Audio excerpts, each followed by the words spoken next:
Сентябрь 1944 года. Полевой госпиталь где-то в Нормандии. The tent smells of ether and blood. Canvas walls sweat in the late summer heat. On a cot in the corner, a man lies on his back, staring at the ceiling. His left leg is wrapped in 3 layers of gauze, soaked through at the calf. A morphine drip keeps him half under. He hasn't slept in 36 hours, but he isn't unconscious. Not quite. His name is Unterscharführer Klaus Bergmann, 23 years old, from Dortmund, a toolmaker's apprentice before the war. He has been in the Wehrmacht since 1941, transferred to a Waffen-SS unit in France in the spring of '44. He was captured outside Falaise on August the 22nd, separated from his unit during the breakout attempt, shot through the lower leg by a rifleman he never saw. He is now in American custody. An American doctor, a captain from the 83rd Infantry Division's medical battalion, is leaning over him, redressing the wound. The doctor speaks no German. Bergmann speaks no English. Between them sits a young man with a clipboard, a corporal from military intelligence attached to the division. He is 20 years old, born in Frankfurt, emigrated with his parents in 1938. He speaks both languages without accent. The doctor finishes the dressing. He says in English that the leg will heal. The corporal translates. Bergmann looks at the ceiling for a moment. Then he starts talking. He talks for 40 minutes. What Bergmann said that afternoon, and what hundreds of men like him said in similar tents, similar wards, similar moments of chemical vulnerability and physical helplessness, would end up in files that the United States Army classified for decades. Not because the information was useless, because it was too useful and too disturbing, and because what these men confessed when American doctors treated their wounds told a story about the German army that contradicted almost everything Allied intelligence had assumed. To understand what they said, and why they said it in those particular moments, we need to go back. Not to the front, to a room in Washington, D.C. in the summer of 1942. Part 1. The Architecture of Confession. The United States Army had a problem in the summer of 1942, and the problem was this: they were about to fight an army they did not understand. They had the order of battle. They had captured equipment. They had defectors. They had signals intelligence, aerial photographs, the testimony of Polish and French officers who had survived the Wehrmacht's opening campaigns.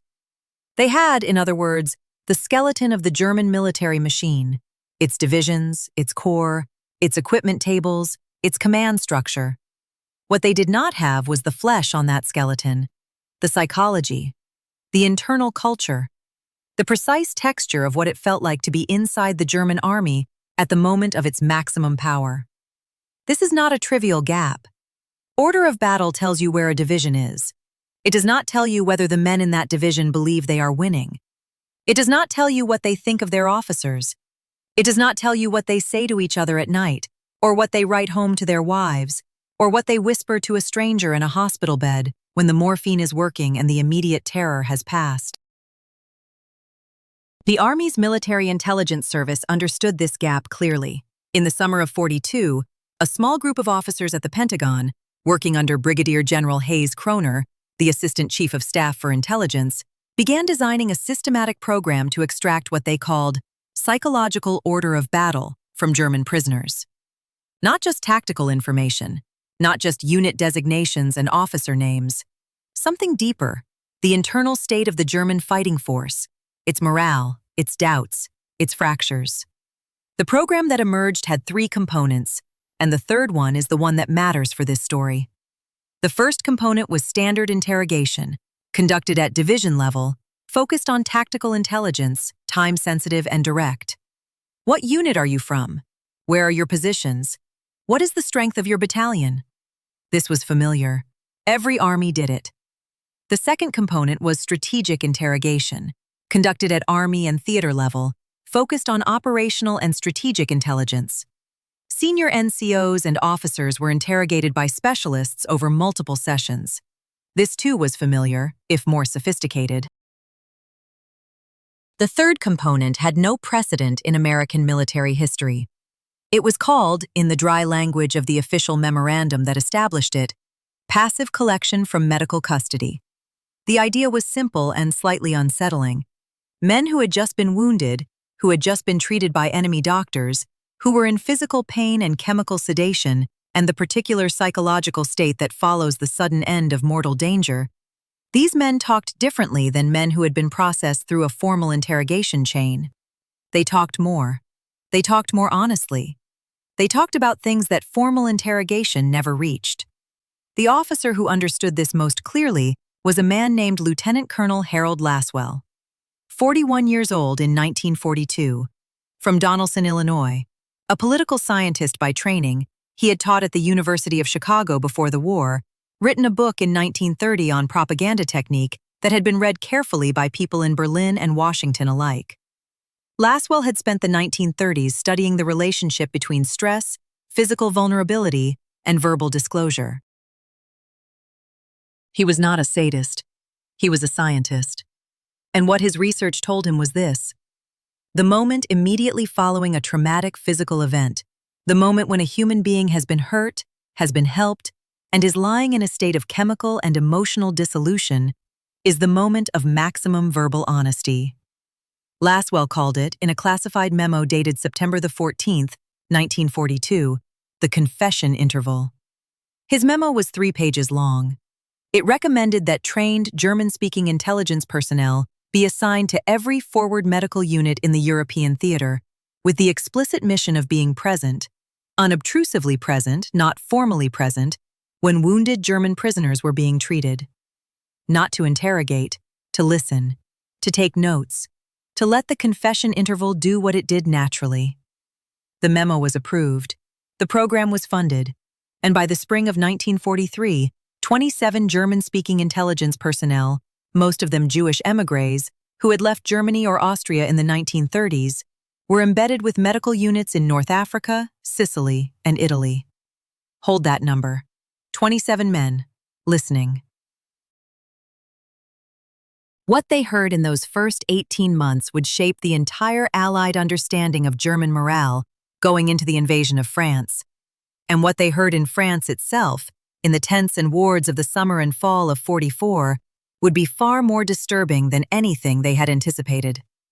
But first, the men themselves. The intelligence personnel attached to medical units were almost uniformly young. The average age was 22. Almost all of them were German-born or Austrian-born. Almost all of them were Jewish. Almost all of them had left Europe between 1933 and 1939, brought to the United States by parents who had read the signs early enough. One of them was Corporal Walter Fuchs, 21 years old in the summer of 1944, born in Vienna in 1923. His father had been a physician, a general practitioner in the 9th District, Alsergrund, one of the old Jewish neighborhoods of the city. The family left Vienna in March of 1938, 4 days after the Anschluss. They arrived in New York with 2 suitcases and $70 American. Walter was 15. He spoke German, French, and enough English to manage. By 1940, he was fluent. By 1942, he was an American citizen and a corporal in the United States Army. He was assigned to the 2nd Armored Division's Medical Battalion in the spring of '44. His official designation was interpreter attached. His actual function was Laswell's function, to be present in the medical tent when German prisoners were brought in, to listen, and to write down what they said. Fuchs later described his role in a memoir fragment found in the National Archives, written sometime in the 1960s. "I was not an interrogator," he wrote. "I was not supposed to ask questions. The doctors asked questions, medical questions. Where does it hurt? Can you move this? How long ago? I translated those. But my real work began when the doctor walked away, when the man was alone with his wound and his morphine and the tent canvas, and me sitting in the corner pretending to read a clipboard." Think about what that situation meant for the German prisoner. He had just been through the most traumatic experience a human being can have. He had been shot, or shelled, or burned, or blown off his feet. He had been taken prisoner, which meant, in the psychological terms of his training, that he had failed. He had been treated by enemy doctors, which meant that the enemy had done something kind for him, which created a cognitive and emotional dissonance that his training had not prepared him for. He was in pain. He was sedated. He was alive when he had not expected to be alive. He was in a safe place, the first safe place he had been in weeks or months. And there was a man in the corner who spoke his language. The confession interval. Lasswell had predicted it would produce useful intelligence. He had not predicted what it would actually produce. What it produced, in the medical tents of North Africa and Sicily and Italy and France, was not primarily tactical intelligence. It was not unit designations and artillery positions. Formal interrogation extracted that, efficiently and quickly. What the confession interval produced was something else entirely. An unfiltered, unprompted, chemically honest account of what the German army believed about itself, about the war, about Hitler, about its own leadership, and about whether it was going to win. And what it believed, by the summer of 1944, was not what the Allied High Command had assumed. Part 2. What the Wounded Said. By the time the Normandy invasion began on June 6, 1944, the passive collection program had been running for 18 months. The files contained testimony from approximately 4,300 German prisoners treated in American medical facilities in North Africa, Sicily, and Italy. The intelligence personnel attached to medical units had produced roughly 9,000 pages of transcribed notes. Hold that number too, 9,000 pages. These documents were collated and analyzed by a small team at the Office of Strategic Services, the precursor to the CIA, working under a man named Dr. Edward Shills, 31 years old in 1944, from Springfield, Massachusetts. A sociologist trained at the University of Chicago, where he had been Lasswell's student. Shills was later famous. He would become one of the most important sociologists of the 20th century, a professor at Chicago and Cambridge, a recipient of honors that filled 2 pages of curriculum vitae. In the summer of 1944, he was a lieutenant in army uniform, sitting in a converted office in London, reading 9,000 pages of what wounded German soldiers had said when they thought no one important was listening. What he found contradicted the dominant Allied assumption about German morale almost completely. The dominant assumption, held by most senior Allied commanders, reinforced by official German propaganda, and supported by the observable fact that the Wehrmacht kept fighting with extraordinary tenacity even under enormous pressure, was that German soldiers fought because they believed in National Socialism, that they were ideological warriors, that the Nazi political system had produced a genuine mass commitment to Hitler's war aims, and that this commitment was what sustained German military effectiveness even as the strategic situation deteriorated. This assumption was wrong. Not partially wrong, fundamentally, structurally, architecturally wrong. What the wounded German soldiers said, intense from Tunis to Falaise, when the morphine was working and the doctor had walked away, was this: they did not fight for Hitler. They did not fight for National Socialism. Most of them, when pressed in the relaxed intimacy of the confession interval, expressed opinions about Hitler that ranged from indifference to contempt. They did not fight for Germany in any abstract national sense. They did not fight for ideology at all. They fought for each other. This finding, which Shills would later publish in a landmark 1949 paper, co-authored with Morris Janowitz, titled Cohesion and Disintegration in the Wehrmacht in World War II, was not what anyone had expected. It was not what the intelligence establishment wanted to hear. It was not what the psychological warfare apparatus found convenient. And it had enormous, uncomfortable implications for Allied strategy. Here is what the wounded men actually said. A corporal from the 2nd Panzer Division, treated at the 83rd Infantry's aid station in August of '44, with a shrapnel wound to the shoulder. He had been with his unit since 1941. He was 24 years old. When the intelligence corporal asked him, indirectly, why he had kept fighting after it became clear the battle was lost, he said, and this was transcribed verbatim by the intelligence personnel present, that he kept fighting because of his Kameraden, his comrades. If I ran, he said, they would have to cover the hole I left. I couldn't do that to them. Not ideology, not Hitler, the man next to him.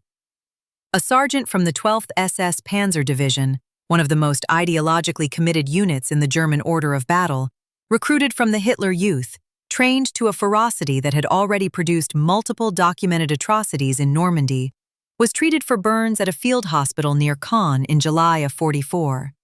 He was 20 years old. He had been in the Waffen-SS since he was 17. When the intelligence corporal present began listening, the sergeant talked for nearly an hour. He talked about his platoon. He talked about specific men, their names, their hometowns, what they were like when they were drunk, what they did when they were scared. He talked about a man named Horst, who had been killed 3 weeks earlier, and whose death had, in the sergeant's words, taken something out of me that won't come back. He did not mention Hitler once. He mentioned National Socialism once, dismissively, in the context of an officer who had given a political speech before a battle and whom the men had found ridiculous. Stop and think about that. This was a member of the 12th SS Panzer Division. If any unit in the German army was supposed to be fighting for ideology, it was this one. And here was a 20-year-old veteran of that unit, talking for an hour in an American medical tent, and the thing he talked about, the thing that explained his fighting, his endurance, his willingness to keep going when the battle was clearly lost, was a dead man named Horst. Walter Fuchs, the Vienna-born corporal who was present at dozens of these sessions during the summer of '44, described the pattern in his memoir fragment. You expected them to be fanatics. Some of them were, but not many. Most of them were just men who had been together for a long time, and the thing they cared about most was not letting the others down. The ideology was a shell.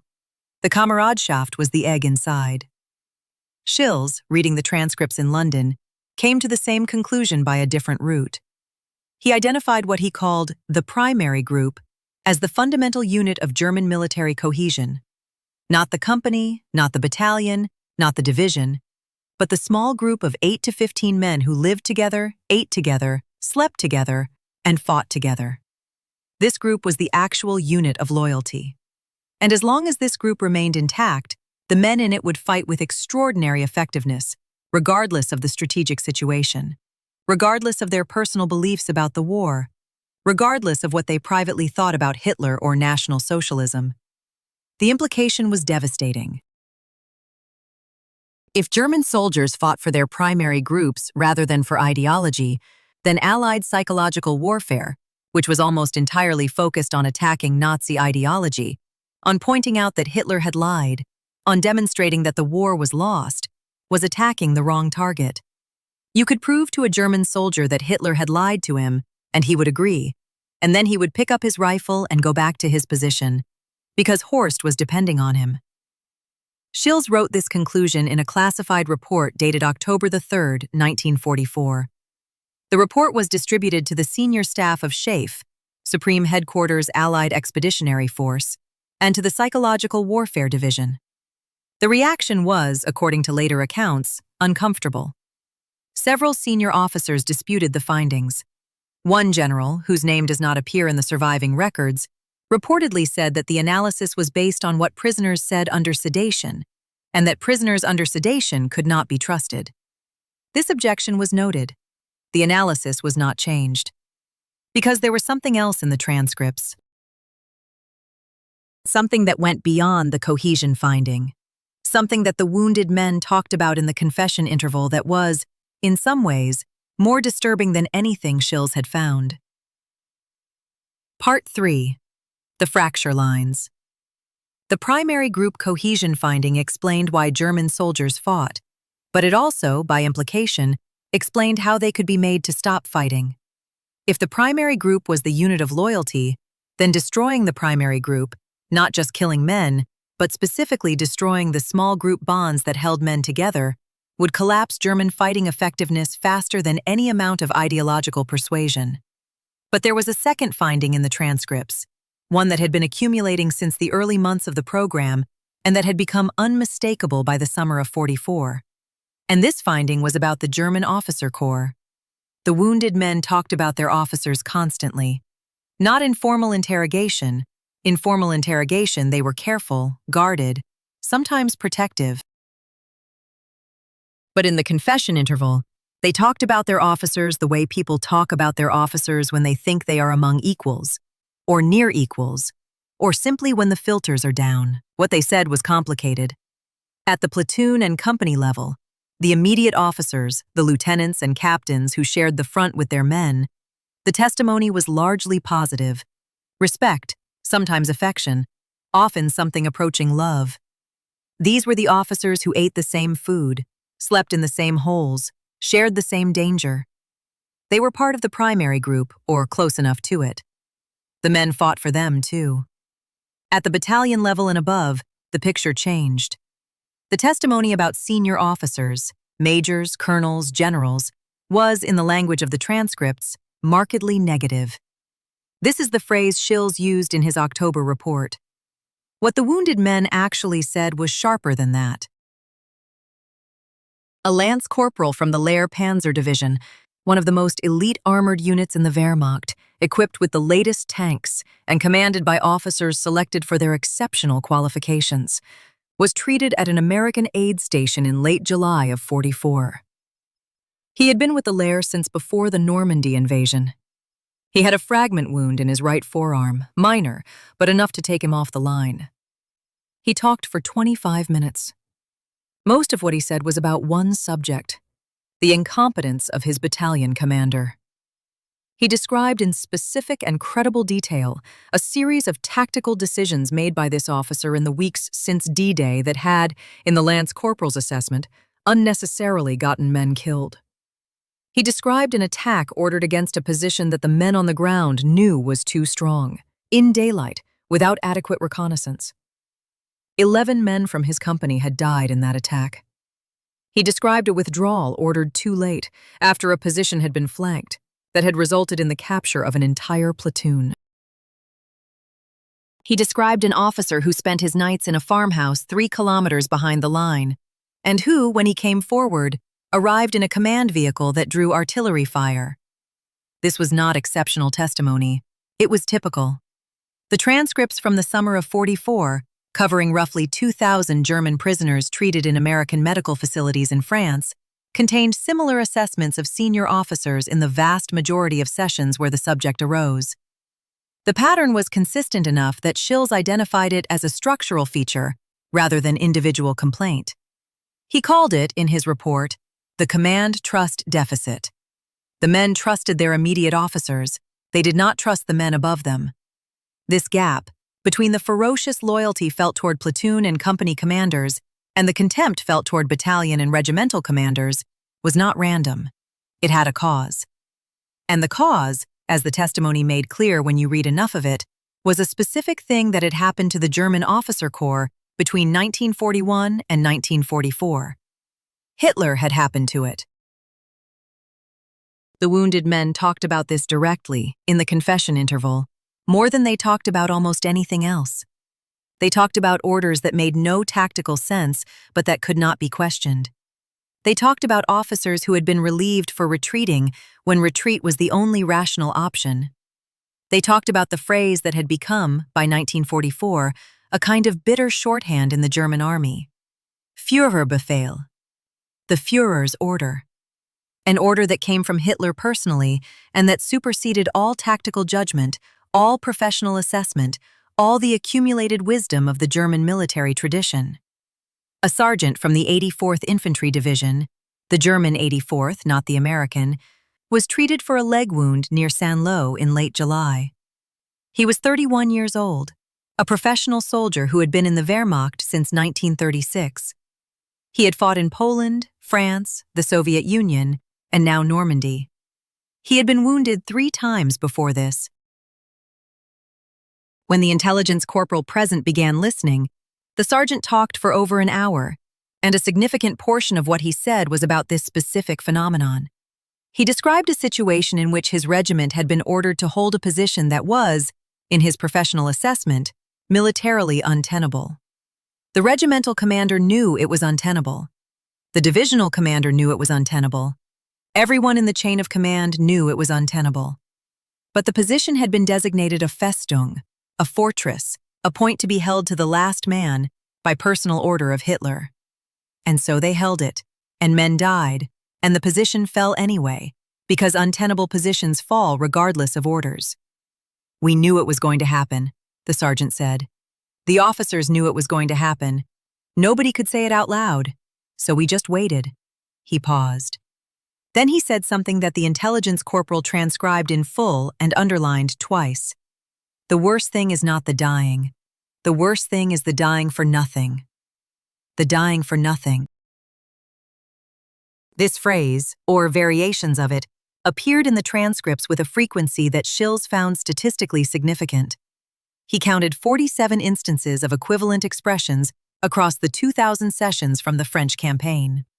Men who had fought with extraordinary courage and endurance, who had demonstrated in battle a willingness to absorb punishment that astonished their opponents, and who, in the confession interval, described their experience in terms of meaningless sacrifice.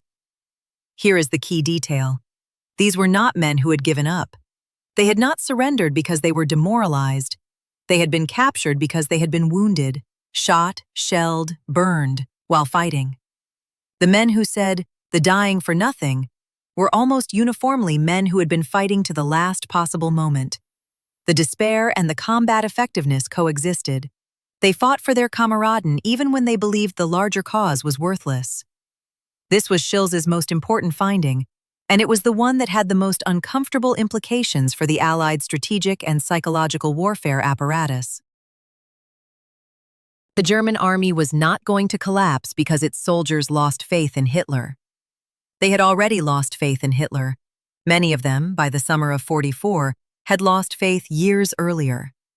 They were going to keep fighting anyway, because the thing they were fighting for was not Hitler. It was the man in the next hole. Walter Fuchs, in his memoir fragment, described a session that he said he thought about for the rest of his life. It was in September of '44, somewhere in the Siegfried Line area, after the Allied advance had begun to slow. A German corporal had been brought in with a serious abdominal wound. He was not expected to survive, and he didn't, dying in the aid station about 3 hours after he was brought in. But in the hour before he lost consciousness, he talked. He talked about his unit. He talked about specific men. He named them one by one. Fuchs counted 9 names and described something about each of them. A joke one of them told, the way another one ate his rations, the sound a third one made when he slept. He was not giving intelligence. He was not making a statement. He was, Fuchs wrote, doing the only thing left to do, which was to say the names out loud so that someone would know they existed. Fuchs wrote, "I sat there and I wrote down the names. I didn't know what else to do." He died. I still have the names somewhere. The names are in the National Archives. 9 names. None of them are famous. If this investigation has given you a clearer picture of what the German army actually was, not the army of propaganda, not the army of ideology, but the army of 9 names on a corporal's last breath, press the like button. It keeps this kind of history visible a little longer, and that matters. Part 4. The verdict. Here is the forensic verdict of this investigation. The passive collection program that Harold Lasswell designed in September of 1942 produced, over the course of 2.5 years, a body of evidence that fundamentally reframed the question of why the German army fought the way it did. The evidence came not from formal interrogation, not from signals intelligence, not from captured documents, but from the specific psychological state of wounded men in the moments immediately after they had been treated by enemy doctors. The confession interval was real. The data it produced was reliable. And what that data showed was something that military theorists and historians have spent the 70 years since the war trying to fully absorb. The Wehrmacht's extraordinary combat effectiveness, its ability to continue fighting with tactical sophistication and ferocious tenacity long after the strategic situation had become hopeless, was not a product of ideology. It was a product of social cohesion at the small group level, the primary group. 8 to 15 men who had been together long enough to become, in the most literal psychological sense, each other's reason for fighting. This was not a new idea. Military historians and theorists had observed something like it in other armies, in other wars. What was new was the precision of the evidence, and the context in which it was collected, and the specific implications it had for the German army in the specific circumstances of 1944. Because the primary group cohesion finding had a corollary that Schills identified, but that has received less attention in the decades since. The corollary was this. Primary group cohesion was the source of German fighting effectiveness, but it was also the German army's most vulnerable point. Not its equipment, not its logistics, not its command structure, its social bonds. When a unit was destroyed, not just depleted, but destroyed, its men killed or captured faster than they could be replaced and integrated, the primary groups within it ceased to exist. The replacements who arrived were strangers. They had not shared the experiences that created the bonds. They had not eaten together, slept together, survived together. They were bodies filling holes in a table of organization. They fought less effectively, and they knew it. And the men they were fighting alongside knew it. By the summer of 1944, the German army in France was experiencing precisely this process on a massive scale. The losses in Normandy, approximately 200,000 men killed, wounded, or captured between June the 6th and August the 25th, were destroying primary groups faster than the replacement system could build new ones. The divisions that emerged from the Falaise pocket were not the same divisions that had entered Normandy. They had the same names, the same flags, sometimes even some of the same officers. But the social fabric that had made them fight the way they fought was gone. This is what the wounded men in the medical tents were describing when they talked about their dead Kameraden. They were not just grieving individuals.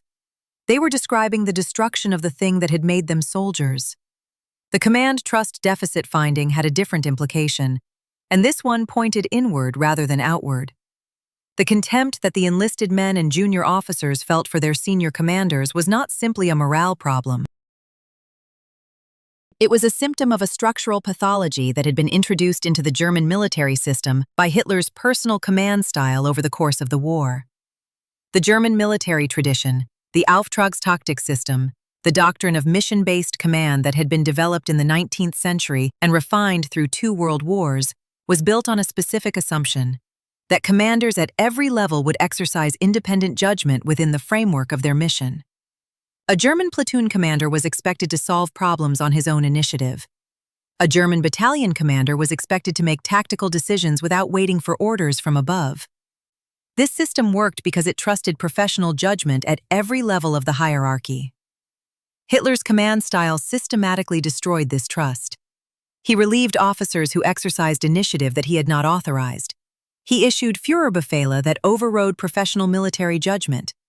He designated positions as Festungen and ordered them held to the last man when any competent officer could see that holding them was militarily pointless. He created a culture in which the correct answer to any tactical problem was to wait for orders from above, because exercising independent judgment and being wrong meant relief, disgrace, and sometimes worse.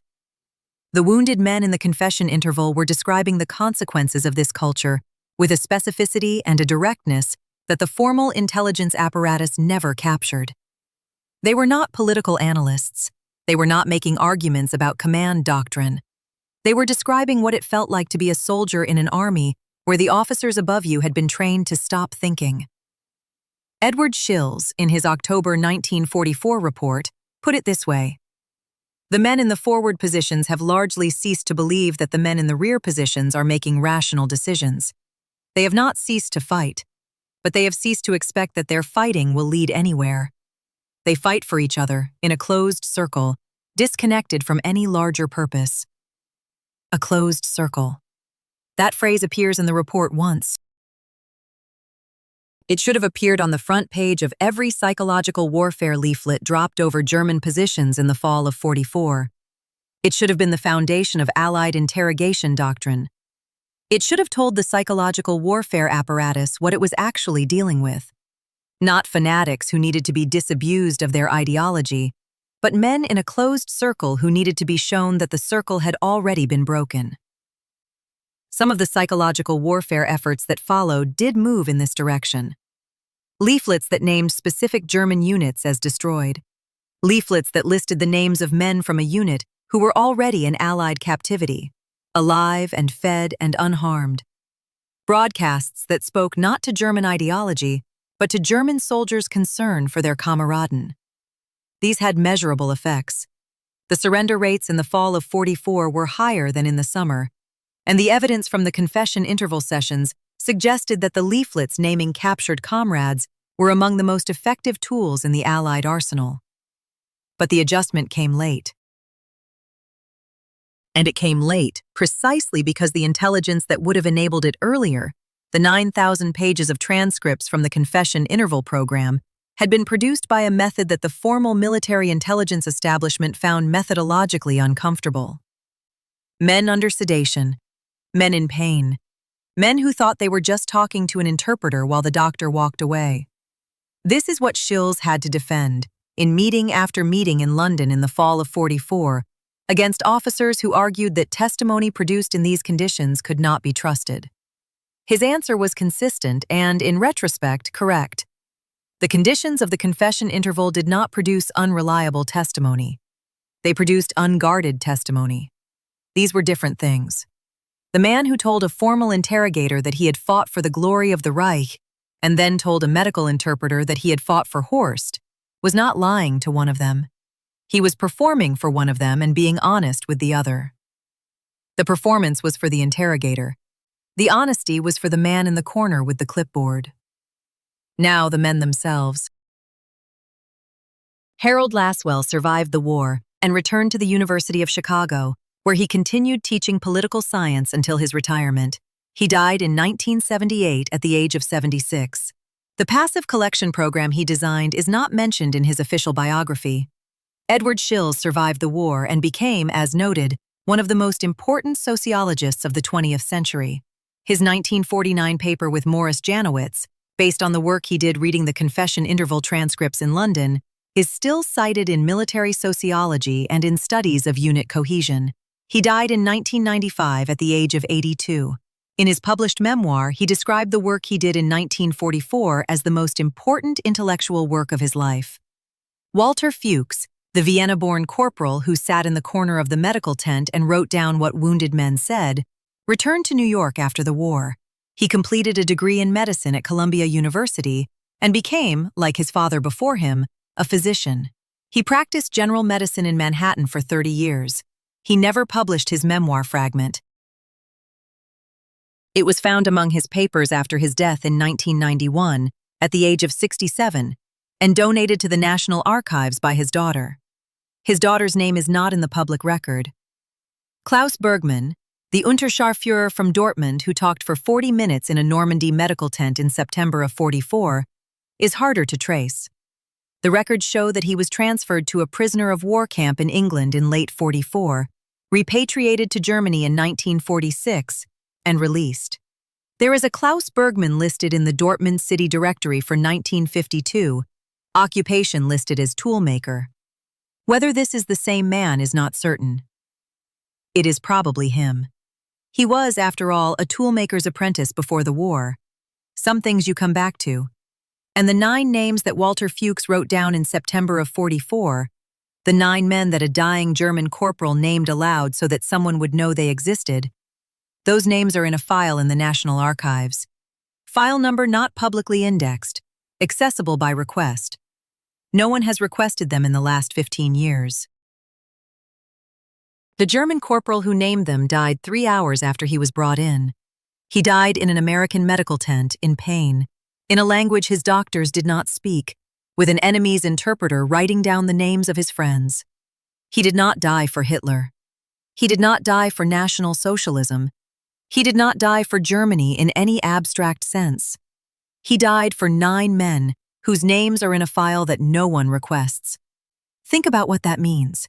The confession interval was real. The honesty it produced was real. And what that honesty revealed, across 4,300 sessions and 9,000 pages of transcripts, was a truth so simple and so uncomfortable that the military establishment spent years trying to find a way around it. Men fight for the people next to them, and everything else, the ideology, the flags, the speeches, the Führerbefehle, is noise. It was true of the German army. It has been true of every army since. If this investigation gave you something to think about, something that the official histories don't quite say out loud, press the like button. Subscribe if you want the next chapter. And remember, the most important intelligence the Allies collected in the Second World War was not taken from a headquarters or intercepted on a radio. It was written down in a medical tent by a young man from Vienna who was pretending to read a clipboard. The dying for nothing. That phrase is still in the file. The file is still in the archive. And the men it described, the men who kept fighting in a closed circle for each other after everything else had been stripped away, deserve to be understood for what they actually were. Not fanatics, not monsters, not the army of a cartoon ideology. Men in a tent, saying names.